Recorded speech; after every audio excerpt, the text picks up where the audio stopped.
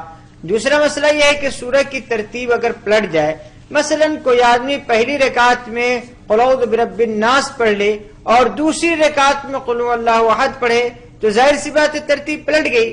لیکن ترتیب کے پلٹنے کی وجہ سے نماز پہ کوئی اثر نہیں پڑتا ہے، نماز بالکل جائز و درست ہوگی. اسی لیے اس نماز کا اعادہ نہ کیا جائے، نماز کو توڑا نہ جائے، بلکہ نماز کو مکمل کر لیا جائے. مطلب ایک اور مختصر سوال میں جمع کرنا چاہوں گا کہ اگر کسی سورہ میں ہم سے غلطی ہو جائے، جیسے کہ سورہ اثر پڑھ رہے ہوں، اس میں دوسری یا تیسری اگر آیت میں ہم کچھ غلطی کر دیں اور پھر ہم اسے دوہرا نہ پائیں، تو کیا ہم اس صورت کو چھوڑ کر دوسری صورت پڑھ سکتے ہیں؟ یہ بھی عام طور سے ایسا واقعہ پیش آتا ہے کہ ایک آدمی ایک سورہ شروع کرتا ہے لیکن کسی وجہ سے بھول جاتا ہے. اگر وہ 3 آیت کے پڑھنے کے بعد بھولا ہے تو اس کو چھوڑنے کی ضرورت نہیں، وہیں پہ رکوع کر لے، اس لیے کہ 3 آیت اگر پڑھ لیا تو اس کی نماز درست ہو جائے گی. لیکن 3 آیت کے پڑھنے سے پہلے وہ بھول گیا اور اس کو چھوڑ کر دوسری صورت پڑھ رہا ہے تو یہ بھی نماز درست ہو جائے گی اور اس سے بھی کوئی حرج نہیں ہوگا. ناظرین، اس وقت افسر علی صاحب مراد آباد سے ہمارے ساتھ فون لائن پر ہیں، انہیں پروگرام میں شامل کرتے ہیں. افسر صاحب، پروگرام میں آپ کا خیر مقدم ہے. السلام علیکم. وعلیکم السلام. پروگرام میں آپ کا خیر مقدم ہے. آپ مشہور و معروف ہندوستان کے شہر مراد آباد سے کال کر رہے ہیں، جہاں کے برتن شاید بہت زیادہ مشہور ہیں. ٹھیک ہے؟ ہاں جی جی جی جی ہاں جی سر. پروگرام میں آپ کا خیر مقدم ہے، فرمائیے کیا سوال ہے آپ کا؟ سر، سوال یہ ہے کہ جیسے مسجدوں میں جماعت میں کھڑے ہو کر عورت نماز پڑھتی ہے جی. تو یہ کیسے؟ مسجدوں میں ایک اور مرتبہ سوال دہرا دیں. ہاں، مسجدوں میں جماعت میں عورت نماز پڑھتی ہے تو وہ جائز ہے پڑھنا یا ناجائز ہے؟ جی، بعض مسجدوں میں جماعت میں عورتیں بھی شامل ہوتی ہیں، کیا اس کی گنجائش ہے، یہ جاننا چاہتے ہیں آپ؟ ہاں جی ہاں، پتہ کرنا ہے کہ یہ پڑھنا جائز ہے ان کو یا نہیں. جی بہت بہتر، انشاءاللہ ضرور مفتی صاحب آپ کے سوال کا جواب دیں گے. بہت بہتر آپ نے سوال کیا ہے. مفتی صاحب محمد توحید صاحب کریم نگر سے، ان کا سوال میں برابر سے سن نہیں پایا تھا، شاید وہی جاننا چاہ رہے تھے کہ کیا عام طور پہ لوگ فاتحہ کو شرک کہتے ہیں، تو کیا فاتحہ کو شرک کہنا درست ہے؟ دیکھیے، فاتحہ کو شرک کوئی بھی نہیں کہتا ہے اور جو کہتا ہے وہ غلط کہتا ہے. اصل مسئلہ یہ ہے کہ فاتحہ دلانے کا مسئلہ کیا ہے. کیا فاتحہ جو اس وقت موجودہ صورتحال فاتحہ کی ہے یہ قرآن و سنت سے ثابت ہے یا نہیں؟ رسول اللہ صلی اللہ علیہ وسلم نے دیا یا دلایا ہے کیا؟ یا رسول اللہ صلی اللہ علیہ وسلم کے بعد صحابہ کا کوئی ایسا عمل تھا یا نہیں تھا؟ اصل مسئلہ یہ ہے. اور ظاہر سی بات ہے قرآن و سنت میں ایسی کوئی دلیل موجود نہیں ہے جس کے فاتحہ کو جس کی وجہ سے جائز کہا جائے. اسی لیے بہتر یہ ہے کہ ایسے یعنی بدعات سے انسان اپنے آپ کو بچائے، سنتوں پہ عمل کرنے کی کوشش کرے. سنتوں میں کامیابی ہے، سنتوں میں نور ہے، سنتوں میں روشنی ہے، بدعات میں ظلمت ہے، گمراہی ہے. لہذا ان چیزوں سے بچنے کی کوشش کرے. اس وقت شکیل احمد صاحب کانپور سے ہمارے ساتھ فون لائن پر ہیں، انہیں پروگرام میں شامل کرتے ہیں. السلام علیکم. وعلیکم السلام. جی شکیل صاحب، پروگرام میں آپ کا خیر مقدم ہے، فرمائیے کیا سوال ہے آپ؟ بہت شکریہ بھائی. میں عید میلاد النبی کے سلسلے میں بات کرنا چاہتا ہوں. یہ برے صغیر میں ہی منائی جاتی ہے یا اور بھی دیگر مطلب ممالک میں منائی جاتی ہے؟ اس طرح کے یہاں وغیرہ کا رواج ہے کانپور کے حلقے میں، تو اس پہ روشنی ڈالیں گے، مطلب یہ درست ہے؟ کہاں تک اسلام مطلب نظریے سے درست ہے، اس پہ روشنی ڈالیں. شکیل صاحب ایک اور بار اپنا سوال آپ دہرا دیں. عید میلاد النبی جس طرح بر صغیر میں مناتے ہیں جی، اور کانپور کے حلقے میں اکثر و بیشتر دیکھا جاتا ہے چراغاں وغیرہ مناتے ہیں، یہ کہاں تک درست ہے یہ عید میلاد؟ جی جی بہت بہتر، انشاءاللہ ضرور آپ کے سوال کا جواب دیا جائے گا. شکیل احمد صاحب، عبد النعیم صاحب اس وقت ہمارے ساتھ فون لائن پر ہیں نظام آباد سے، انہیں پروگرام میں شامل کرتے ہیں. السلام علیکم. ہلو، السلام علیکم. پروگرام میں آپ کا خیر مقدم ہے، فرمائیے کیا سوال ہے آپ کا؟ وعلیکم السلام. جی میں نظام سے بات کر رہا ہوں. جی فرمائیے کیا سوال ہے؟ جی میرا سوال یہ ہے کہ میرے جو ہے سو مہر کی رقم 2000 ہے جی جی، اس کے ساتھ جو ہے سو 2 دینار شرعی لکھے ہوئے ہیں، جی تو 2000 کے ساتھ 2000 جی جی 2000 آپ کی مہر کی رقم ہے، جس میں ساتھ میں 2 دینار شرعی بھی لکھا ہے، تو اس کی کیا قیمت بنتی ہے یہ جانا چاہتے ہیں آپ؟ جی جی بہت بہتر نعیم صاحب، ضرور انشاءاللہ آپ کے سوال کا جواب دیا جائے گا۔ اس سے قبل افسر علی صاحب جنہوں نے مراد آباد سے ہمیں کال کیا تھا، ان کے سوال کو پروگرام میں شامل کرتے ہیں کہ بعض مساجد میں عورتیں بھی جماعت میں نماز میں شامل ہوتی ہیں، تو کیا عورتوں کا نماز مسجد میں داخل ہو کر جماعت کے ساتھ پڑھنا کیسا ہے؟ اس کی 2 شکل ہو سکتی ہے۔ ایک شکل تو یہ ہے کہ وہ مردوں کے ساتھ ہی جماعت میں ٹھہرتی ہے، یہ تو قطعاً جائز و درست نہیں ہے۔ دوسری شکل یہ ہے کہ عورتوں کے لیے ایک الگ جگہ مختص کی گئی ہو جہاں پہ وہ نماز پڑھتی ہو اور مرد حضرات الگ پڑھتے ہوں، تو ایسی صورت میں بعض علماء کے نزدیک اس کی گنجائش ہے اور بعض علماء کے نزدیک اس کی گنجائش نہیں ہے، چونکہ یہ زمانہ فتنے کا زمانہ ہے۔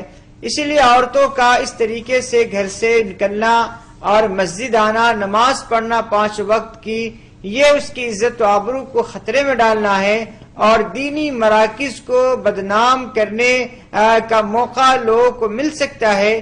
اسی پس منظر میں خواتین کا مسجد آنا درست نہیں ہے، ان کا گھر میں نماز پڑھنا مسجد میں نماز پڑھنے سے بہتر ہے، اور ان کو گھر میں نماز پڑھنا زیادہ ثواب ہے مسجد میں نماز پڑھنے سے۔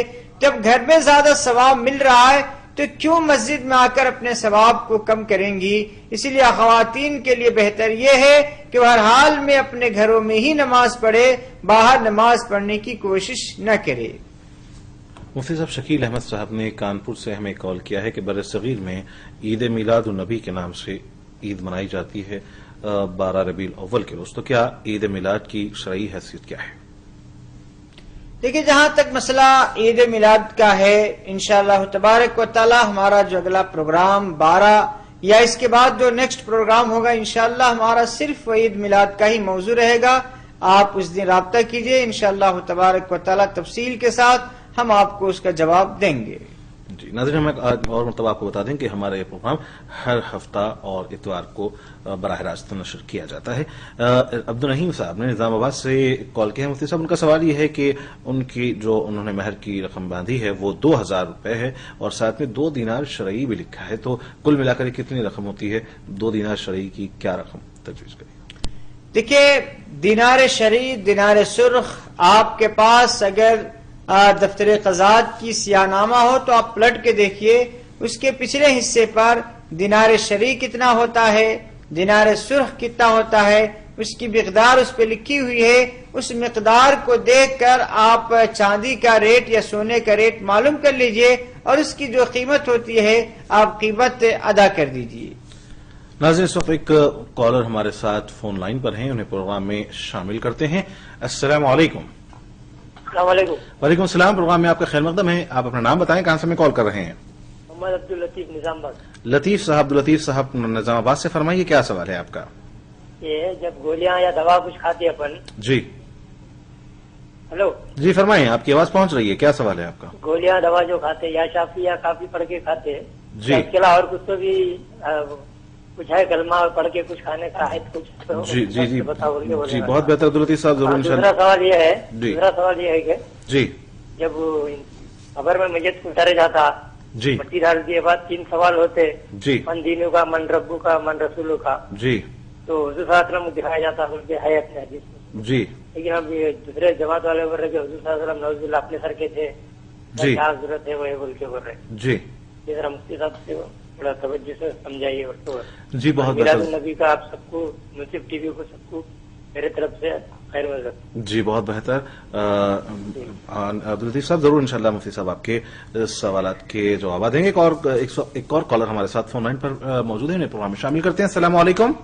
السلام علیکم۔ وعلیکم السلام، پروگرام میں آپ کا خیر مقدم ہے۔ آپ اپنا نام بتائیں، کہاں سے کال کر رہے ہیں؟ میں آلیر سے شیخ محمد بول رہا ہوں۔ شیخ محمد صاحب آلیر سے آپ نے کال کر رہے ہیں، پروگرام میں آپ کا خیر مقدم ہے، فرمائیے کیا سوال ہے آپ کا؟